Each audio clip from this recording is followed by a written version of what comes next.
Hello everyone, welcome to From the Star Wars Library, where Star Wars is in print, the Force is with the readers, and we return to 1981 with the Marvel series. I'm your host, Nathan P. Butler. The issue we're looking at this time is issue number 48, entitled The Third Law. It says Leia vs. Vader, The Third Law. It's the name of the story, and it's on the cover like we tend to see happen a lot, but not quite as much recently.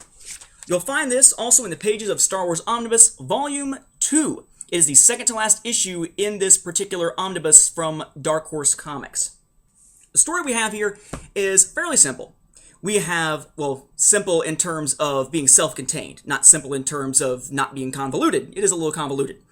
We have Leia and a rebel known as Viscount Tardy, and they go to the banking world of Argau, or Argo. I'm not sure how you're supposed to pronounce it. A-A-R-G-A-U.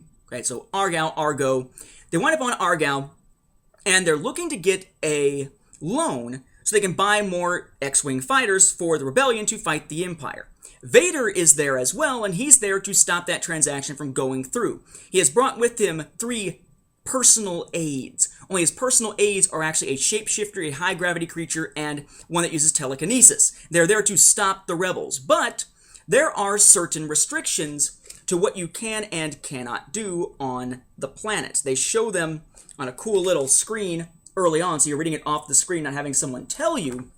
The rules are, on Argau, these crimes are punishable by immediate execution. Number 1, the unlawful removal of precious metals. Number 2, the unlawful possession of weapons by non-citizens. Conversely, it's unlawful for citizens to be unarmed. Or 3, willfully conspiring to defraud, discredit, or deceive the Bank of Argo, or Argau, again, however you're supposed to pronounce it. This is way before we knew that this planet was a major banking location for the Intergalactic Banking Clan. That was something fleshed out in other sources along the way in the continuity, and Argau shows up a lot in Clone Wars materials, gets mentioned all over the place. This is a story that introduces one of the primary banking worlds of the entire Star Wars continuity that winds up being used over and over again in the modern EU. Here, just a quick little tale on that planet.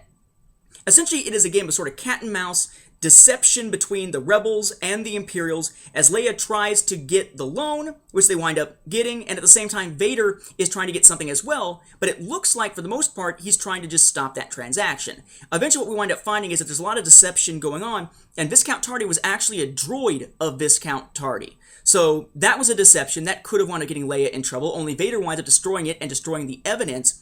Vader was also deceiving in terms of his intentions. He attacks Leia and whatnot, so he's breaking the law. He can't really reveal anything. The thing about it, though, was that Vader's deception was that really wasn't what he wanted. Turns out that what he wants is the crown jewels of Alderaan, which Leia and Tardy had in their possession, or the droid Tardy had in their possession, and used as collateral to get the loan for the X-Wings. Now, for whatever reason, Vader has the crown jewels of Alderaan, getting what he wanted. Just like Leia gets the loan for the X-Wings, getting what she wanted. It's an interesting little tale. It is somewhat of a cat and mouse, like I said, type of game here. Lots of twists and turns to it. It's kind of cool to see how Leia deals with the individual bounty hunters, or not bounty hunters, the mercenaries, whatever you want to call them, that are working with Vader to try to stop her, the telekinetic, the high-gravity creature, and the one that is the, shapeshifter.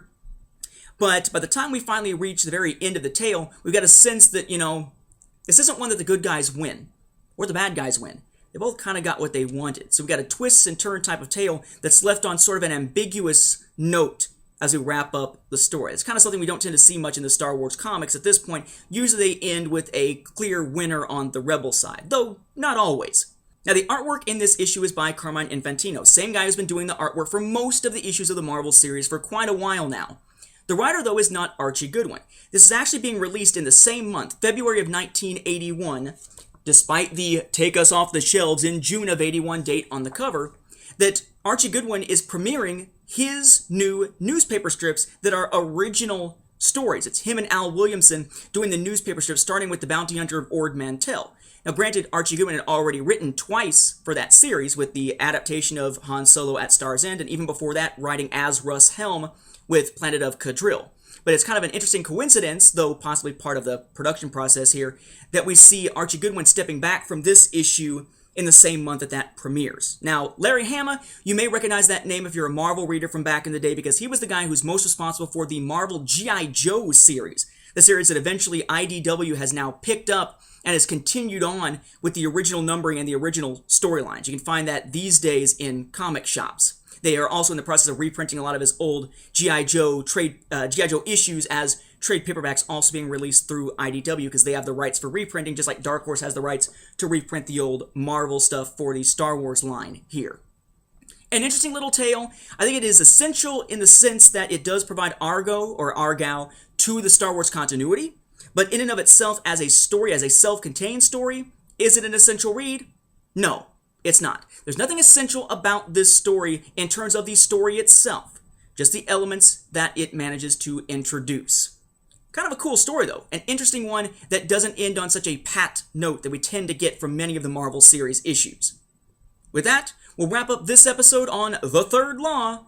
Thank you for watching, and may the Force be with the readers.